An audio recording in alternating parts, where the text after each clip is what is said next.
இவங்க தான் இந்த உலகத்தோட ரொம்பவே பவர்ஃபுல்லான போலீஸ் யூனிட்ஸ். இன்னைக்கு நம்ம இந்த உலகத்தோட ஆபத்தான போலீஸ் பிரிவுகள் எப்படிலாம் ட்ரைனிங் பண்றாங்க, ஒரு மிஷனை எப்படி முடிக்கிறாங்கன்னு பார்க்க போறோம். முதல்ல பார்க்க போறது SOBR. ரஷ்யாவோட ரொம்பவே தனித்துவமான போலீஸ் யூனிட் தான் இந்த SOBR. சின்ன சின்ன குற்றங்களுக்கு இந்த போலீஸ் போறது கிடையாது. ரொம்பவே ஆபத்தான ரைட்ஸ், முக்கியமான பெரும் புள்ளிகளோட வீட்டுக்கு ரைட் போறது, தீவிரவாதிகள் பதுங்கி இருந்தா அவங்கள பிடிக்கிறது, இன்னும் ஆர்கனைஸ்ட் கிரைம்ஸ் பண்றவங்கள பிடிக்கிறது தான் இவங்க வேலை. இவங்களுக்குன்னு சில விதிகள் இருக்கு. ஆர்டர்ஸ் வர வரைக்கும் இவங்க பதுங்கி தான் இருப்பாங்க. 1999ல ரஷ்யாவில் நடந்த செகண்ட் சேஷன் வார்ல ரஷ்ய ராணுவத்தை விட இந்த SOBR போலீஸ் யூனிட் தான் முக்கிய பங்கு ஆற்றியிருக்காங்க. இவங்க எப்பவுமே ஃபேஸ் மாஸ்க் போட்டிருப்பாங்க. இந்த யூனிட்ல யார் இருக்காங்கன்னு ரஷ்ய கவர்மெண்ட தவிர யாருக்குமே தெரியாது. இந்த போலீஸ் ஆபீசர்ஸ் இவங்க வீட்ல இருக்கவங்க கிட்ட கூட எதுவுமே சொல்லக்கூடாது. SOBR முதல்ல சுடுவாங்க, அப்புறம் தான் யாருன்னே பார்ப்பாங்க. இவங்க எப்பவுமே BTR வாகனத்துல மட்டும் தான் போவாங்க. AK-47, RPG, கிரெனேட்ஸ் இவங்க கிட்ட எக்கச்சக்க ஆயுதங்கள் இருக்குது. அடுத்து பார்க்க போறது BOPE. பிரேசில் நாட்டோட உயர்தர போலீஸ் பிரிவு தான் இந்த BOPE. BOPE அப்படின்னா battalion of special police operations. ஆனா பிரேசில் நாட்டை சேர்ந்தவங்க இந்த போலீஸ் அதிகாரிகளை ஸ்கல், அதாவது மண்ட ஓடுன்னு கூப்பிடுறாங்க. இவங்களோட இந்த கருப்பு கலர் யூனிஃபார்ம், இவங்க வரக்கூடிய ஆர்ம்டு வெஹிக்கிள்ஸை பார்த்தா பிரேசிலோட பயங்கரமான கேங்ஸ்டர்ஸ் கூட கதிகலங்கி போயிடுவாங்க. சாதாரணமான போலீஸ் மாதிரி இவங்களோட வேலை அரெஸ்ட் பண்றது கிடையாது. இவங்க ஒண்ணு சுட்டு பிடிப்பாங்க, இல்லனா மொத்தமா போட்டுருவாங்க. இவங்க வரக்கூடிய இந்த வண்டியை ஊருக்குள்ள மரண வண்டின்னு சொல்றாங்க. ராணுவத்தால கூட போக முடியாத இடங்களுக்கு இந்த BOPE போவாங்க. ராணுவத்தால பிடிக்க முடியாத எத்தனையோ இடங்களை இந்த BOPE தங்களோட கண்ட்ரோலுக்கு கொண்டு வந்திருக்காங்க. இவங்க பண்ண பல ஆபரேஷன்ஸ் விதிகளை மீறினதாவே இருந்தாலும் யாருமே இவங்களை கேள்வி கேட்க மாட்டாங்க. அடுத்து பார்க்க போறது SCO-19. யூகேவோட ரொம்பவே வித்தியாசமான போலீஸ் பிரிவு தான் இது. சொல்றதுக்காகவே இந்த போலீஸ் பிரிவை வச்சிருக்காங்க. யூகே போலீஸ் பெருசா துப்பாக்கிகள் பயன்படுத்த மாட்டாங்க. சில போலீஸ் கிட்ட துப்பாக்கியே இருக்காது.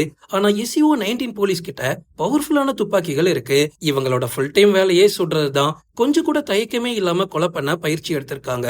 நாட்டுக்குள்ள ஏதாவது ஒரு த்ரெட் வந்துருச்சு அப்படின்னா ஃபர்ஸ்ட் இந்த SCO-19 தான் களத்துல இறங்குவாங்க. ஸ்பாட்டுக்கு வந்து காலுக்கு கீழே சுட்டு பிடிக்கிறதுலாம் கிடையாது. ரெண்டே இடம், ஒன்னு தலையில, இன்னொன்னு ஹார்ட்ல. வந்த தடையுமே இல்லாத அளவுக்கு பட்டுன்னு போட்டுட்டு போயிட்டே இருப்பாங்க. இந்த போலீஸ் பிரிவுக்கு BMW கார்ஸ் எல்லாம் கொடுத்திருக்காங்க. இவங்க கிட்ட தனியா ஸ்னைப்பர் டீம்ஸும் இருக்கு. இந்த டீம்ல ஒவ்வொருத்தர்கிட்டையும் ஏதாவது ஒரு ஸ்பெஷல் டேலண்ட் கண்டிப்பா இருக்கும். முக்கியமான தலைவர்களுக்கு இவங்க தான் பாதுகாப்புக்கு வருவாங்க. ஆனா இவங்க பாதுகாப்புக்கு வந்திருக்காங்கன்னு அங்க இருக்கிறவங்களுக்கே தெரியாது. அடுத்து பார்க்க போறது GIGN. பிரான்ஸ் நாட்டோட உயர்தர போலீஸ் பிரிவு தான் இந்த GIGN.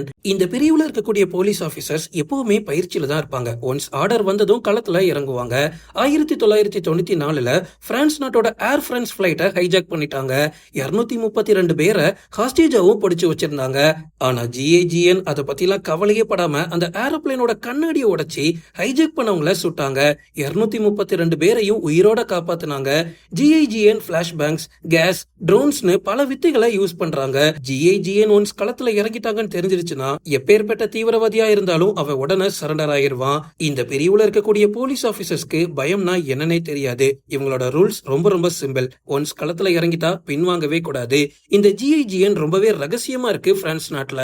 அடுத்து பார்க்க போறது MM. இஸ்ரேல் நாட்டோட போலீஸ் பிரிவு தான் இது. சில பேர் என்ன சொல்றாங்கன்னா இந்த உலகத்திலேயே ஆபத்தான, கருணையே இல்லாத போலீஸ் பிரிவுனா இந்த MM தான். டெரரிஸ்ட் அட்டாக் பண்ணா ஹாஸ்டேஜை ரெஸ்கியூ பண்றது, முக்கியமான தலைவர்களை பாதுகாக்கிறது தான் இவங்களோட வேலை.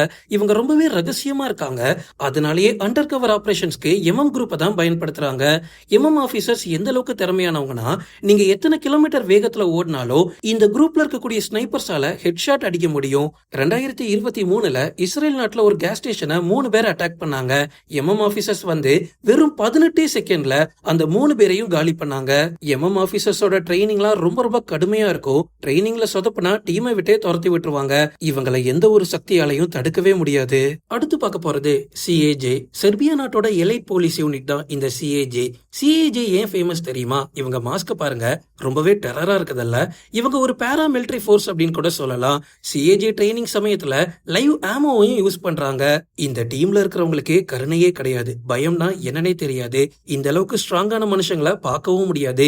இங்க ஒருத்தர் பெருசா பேசிக்கிறதே கிடையாது. ரஷ்யாவுக்கு அடுத்தபடியா தலை சிறந்த ஸ்னைப்பர்ஸ் டீம் இந்த CAJல தான் இருக்காங்க. செர்பியா மிலிட்டரியில கூட இந்த அளவுக்கு பெஸ்ட் ஸ்னைப்பர்ஸ் இருக்க மாட்டாங்க. CAJ சாதாரண போலீஸ் ஃபோர்ஸ் மட்டும் கிடையாது, சில போர்களையும் கலந்துக்கிட்டாங்க. அடுத்து பார்க்க போறது போறது FBI HRT. FBI நீங்க கண்டிப்பா கேள்விப்பட்டிருப்பீங்க.